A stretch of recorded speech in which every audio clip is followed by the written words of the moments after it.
جشن عید میلاد النبی صلی اللہ تعالیٰ علیہ وآلہ وسلم کے حوالے سے پاکستان تحریک لبیک کی جانب سے ایک شاندار ریلی کا انعقاد کیا گیا، جو کہ میاں میر دربار سے شروع ہو کر مختلف راستوں سے ہوتی ہوئی یتیم خانہ چوک سے اس کے بعد مرکزی دفتر پر جا کر اختتام پذیر ہوگی۔ اس جو ریلی ہے اس کی قیادت کر رہے ہیں پاکستان تحریک لبیک کے سربراہ مولانا سعد رضوی صاحب سے بات کرتے ہیں۔ صاحب بہت بہت جشن عید میلاد النبی صلی اللہ تعالیٰ علیہ وسلم مبارک ہو، کیا کہنا چاہیں گے اس حوالے سے؟ بسم اللہ الرحمن الرحیم۔ سب سے پہلے تو پوری امت مسلمہ کو جشن عید میلاد النبی مبارک ہو، آپ کو بھی مبارک ہو، آپ کی پوری ٹیم کو مبارک ہو۔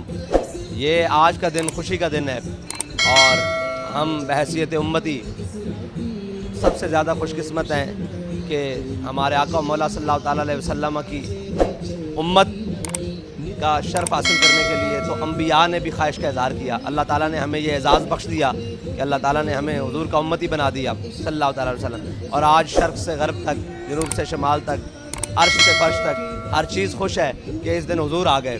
اور علامہ اقبال نے کہا کہ کاہن و پاپا و سلطان و امیر بہر یک نخچیر صد نخچیر گر، کہتا ہے حضور کی آمد سے پہلے اندھیرا ہی اندھیرا تھا، ایک انسان شکار تھا، ہزاروں اس کے شکاری تھے۔ کہتا ہے تامین حق بحق داراں سپر، کہتا ہے اتنی دیر میں حضور تشریف لے آئے، پھر کائنات کا ہر ذرہ چمک اٹھا، ہر ذرہ چمک اٹھا اور ہر چیز بول اٹھی، اور جانور بھی خوش ہوئے کہ آج وہ نبی تشریف لائے ہیں، وہ حضور تشریف لائے ہیں، وہ اللہ کے حبیب تشریف لائے ہیں جنہوں نے جانوروں کے حقوق بھی بتا کے جانا ہے، انسان تو کو جا۔ اور اللہ تعالیٰ قرآن میں وما ارسلناک الا رحمۃ للعالمین، اللہ تعالیٰ نے حضور کو رحمت بنا کر بھیجا۔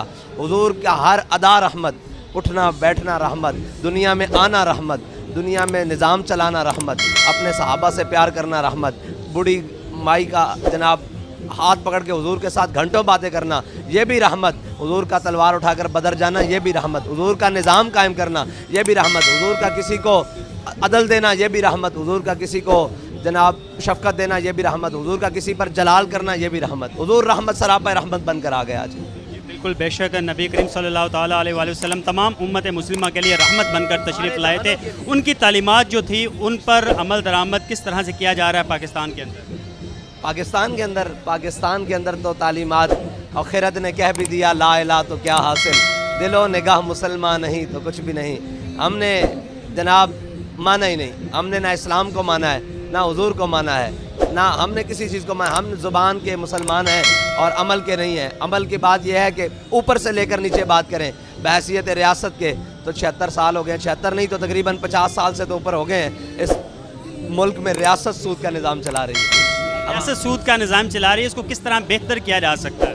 وہ حضور سید عالم صلی اللہ تعالیٰ علیہ وسلم کے دین کی تعلیمات پر عمل پیرا ہو کر کیا جا سکتا ہے۔ اور وہ اقبال نے کہا کہ ایک فقر سکھاتا ہے سیاد کو نخچیری، ایک فقر سے کھلتے ہیں اسرار جہانگیری، ایک فقر سے قوموں میں مسکینی و دلگیری، ایک فقر سے مٹی میں خاصیت ایک سری۔ اور اقبال کہتا ہے کہ کس طرح بہتر کی آپ نے کہا، تو وہ کہتا ہے سروری در دین ما خدمت گریت عدل فاروقی و فقر حیدری۔ اسلام میں جو حکومت کا تصور ہے، ریاست کا تصور ہے، اور حضور کی سیرت مطابق کا، اس کے اندر قوم کا سردار، قوم کا بادشاہ، قوم کا حکمران، قوم کا سلطان، قوم کا وزیر اعظم، صدر، قوم کا کوئی بھی رہنما وہ قوم کا خادم ہوتا ہے، سردار نہیں ہوتا۔ لیکن پاکستان میں تو نظام الٹا ہے، اس کو کس طرح دیکھتے ہیں؟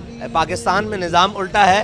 آپ یہ بھی تو دیکھیں کہ پاکستان کے اس الٹے نظام کو سیدھا کرنے کے لیے بہت سارے لوگ کوشش کر رہے ہیں، اور اس میں ہم بھی اپنا حصہ ڈال رہے ہیں کہ انشاءاللہ اور ہوگا۔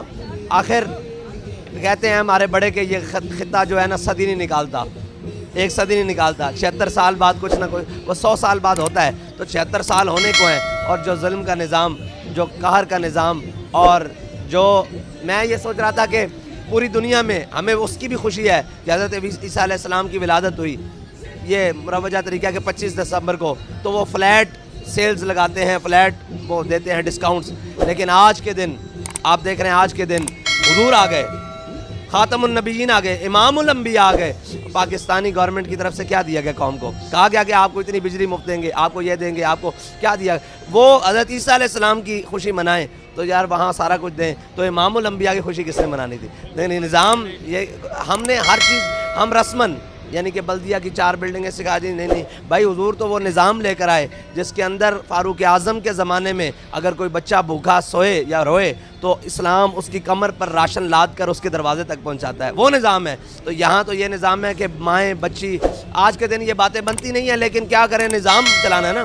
دنیا بہتر کریں. حضور کی آمد کا مقصد ہی یہ ہے, تامین حق بحقداراں سپرد بندگارا مسند خاکاں سپرد. کہتا ہے حضور آ گئے. علامہ اقبال کہتا ہے امام الانبیاء آ گئے. کیا کیا اقبال؟ کہتا ہے غلام جن کو لوگ تھوکتے بھی نہیں تھے, جگڑ کے رکھا تھا انسان, کہتا ہے حضور نے غلاموں کو کعبے کی چھت کے اوپر چڑھا دی, سردار نیچے کھڑے کر دیے. تو آج کے دن یہ سوال ہوگا نا کہ وہ لوگ تو اپنے جناب حضرت عیسیٰ علیہ السلام, ہمیں بھی خوشی ہے حضرت عیسیٰ علیہ السلام کی, لیکن تشریف آوری کی دنیا میں, لیکن وہ تو سارا کچھ دیں اپنی قوم کو, اس دن جناب دروازے کھول دیں, خوشیاں منائیں. مسلمان ہو اور اسلامی حکومت ہو, پاکستان ہو, پاکستان کا مطلب لا الہ, اس دن آج کے دن بھی لوگ بھوک سے مجبور ہو کر بیٹھے. اور تو یہ سوچنا تو پڑے گا کہ ہم کون سے مسلمان ہیں. وضع میں ہو تم نصارہ اور تمدن میں ہنود, یہ وہ مسلم ہیں جنہیں دیکھ کے شرمائیں یہود.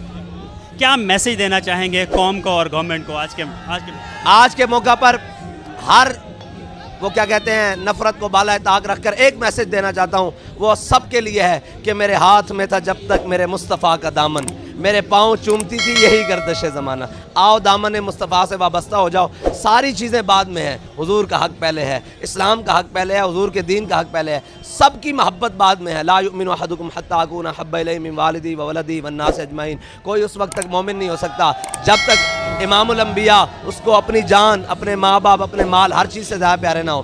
تو ہمیں تو عہدے پیارے ہیں, ہمیں تو کرپشن پیاری ہے, ہمیں تو جناب اپنی عزتیں پیاری. آؤ سب کچھ لٹا کر حضور کی بارگاہ میں آ جائیں. اگر آ جائیں گے تو پھر عمر ابن خطاب بھی تھے نا, فاروق اعظم بن گئے. خالی جناب عبداللہ تھے, عتیق تھے, لیکن صدیق اکبر بن گئے. عثمان تھے, غنی بن گئے. علی تھے, حیدر کرار بن گئے. اس بارگاہ میں آ جاؤ, ہر چیز مل جائے گی. اور انشاءاللہ یہ سارے مسائل حل ہو سکتے ہیں, کیونکہ اللہ تعالیٰ نے کائنات حضور کے لیے بنائی. تو جس کے لیے جو چیز بنائی جائے اس کا حقدار سب سے زیادہ وہ ہوتا ہے. ان کا نام لیا جائے, پھر ہر چیز چمک اٹھے.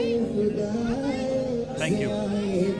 جی بالکل, یہ تھے اسعد حسین رضوی. ان کا کہنا ہے کہ نبی کریم صلی اللہ تعالیٰ علیہ وسلم کا حق سب سے پہلے ہے, اور آج کے اس ببرکت موقع پر میں یہی پیغام دینا چاہوں گا کہ دامن مصطفیٰ صلی اللہ تعالیٰ علیہ وسلم تھام لیں تو تمام مسائل جو ہیں وہ حل ہو سکتے ہیں.